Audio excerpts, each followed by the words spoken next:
उत्तर प्रदेश विधानसभा चुनाव 2027 अभी दूर है, लेकिन सियासी बिसात पर चालें अभी से तेज हो चुकी हैं। एक तरफ समाजवादी पार्टी के अध्यक्ष अखिलेश यादव अपने पीडीए यानी पिछड़ा, दलित और अल्पसंख्यक समीकरण के सहारे सत्ता में वापसी का दावा कर रहे हैं।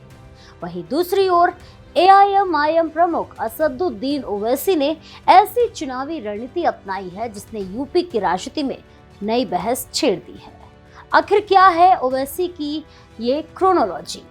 क्या अखिलेश यादव के पीडीए फॉर्मूले को चुनौती देने की तैयारी में है ओवैसी? और क्या इससे 2027 के चुनावी समीकरण बदल सकते हैं? आइए समझते हैं उत्तर प्रदेश की राजनीति का पूरा समीकरण।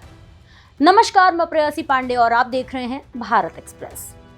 ओवैसी ने अपनी चुनावी जनसभाओं की शुरुआत जिन 3 जिलों से की है, उन्हें राजनीतिक विश्लेषक महज संयोग नहीं बल्कि एक सोची समझी रणनीति मान रहे हैं। सबसे पहले बात बहराइच की करते हैं। यहाँ मटेरा विधानसभा क्षेत्र लंबे समय से समाजवादी पार्टी और वकार शाह परिवार के प्रभाव वाला इलाका माना जाता रहा है। इस क्षेत्र में मुस्लिम मतदाताओं की अच्छी संख्या है।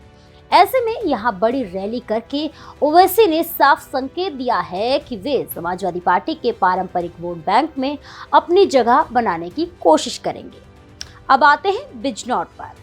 ये इलाका नगीना लोकसभा क्षेत्र से जुड़ा है, जहाँ से चंद्रशेखर आजाद सांसद हैं। यहाँ दलित और मुस्लिम वोटों का समीकरण काफी अहम माना जाता है।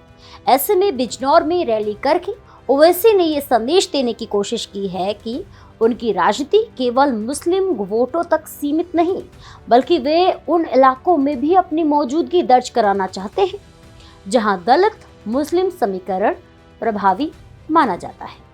तीसरा पड़ाव रहा सहारनपुर। ये जिला कांग्रेस नेता इमरान मसूद के प्रभाव वाले क्षेत्र के रूप में देखा जाता है। साथ ही देवबंद की वजह से मुस्लिम राजनीति के लिहाज से भी इसको अलग पहचान है। यहाँ रैली कर ओवैसी ने कांग्रेस और समाजवादी पार्टी दोनों को राजनीतिक संदेश देने की कोशिश की है। अब सवाल यह है कि आखिर एआईएमआईएम का प्लान क्या है? उत्तर प्रदेश की 403 विधानसभा सीटों में बड़ी संख्या ऐसी मानी जाती है जहां मुस्लिम मतदाता चुनावी परिणामों को प्रभावित कर सकते हैं। ओवैसी लगातार ये कहते रहे हैं कि अल्पसंख्यकों को अपनी स्वतंत्र राजनीतिक आवाज मिलनी चाहिए। उन्होंने ये भी कहा कि यदि किसी गठबंधन की बात होती है तो वो सम्मानजनक और बराबरी के आधार पर होनी चाहिए। वहीं उन्होंने संकेत दिए हैं कि यदि ऐसा नहीं होता है तो उनकी पार्टी कई सीटों पर अपने उम्मीदवार उतार सकती है। यही वजह है कि राजनीतिक गलियारों में चर्चा है कि यदि विपक्षी वोटों का बंटवारा होता है तो इसका असर कई सीटों पर देखने को मिल सकता है। हालांकि इसका वास्तविक प्रभाव चुनावी नतीजों के बाद ही स्पष्ट होगा। राजनीतिक प्रतिक्रिया भी तेज हो गई है। बीजेपी की ओर से उप मुख्यमंत्री ब्रजेश पाठक ने ओवैसी की राजनीति को ध्रुवीकरण की कोशिश बताया। वहीं विपक्ष के भीतर भी इस बात पर चर्चा है कि एआईएमआईएम की सक्रियता से विपक्षी वोटों का समीकरण प्रभावित हो सकता है। हालांकि समाजवादी पार्टी, कांग्रेस और अन्य दल अपनी अपनी रणनीति पर काम कर रहे हैं और अभी चुनाव में काफी समय बाकी है, इसलिए ये कहना जल्दबाजी होगी कि इसका अंतिम राजनीतिक असर क्या होगा। फिलहाल इतना जरूर है कि बहराइच, बिजनौर और सहारनपुर की ये चुनावी क्रोनोलॉजी उत्तर प्रदेश की राजनीति में नई बहस लेकर आई है।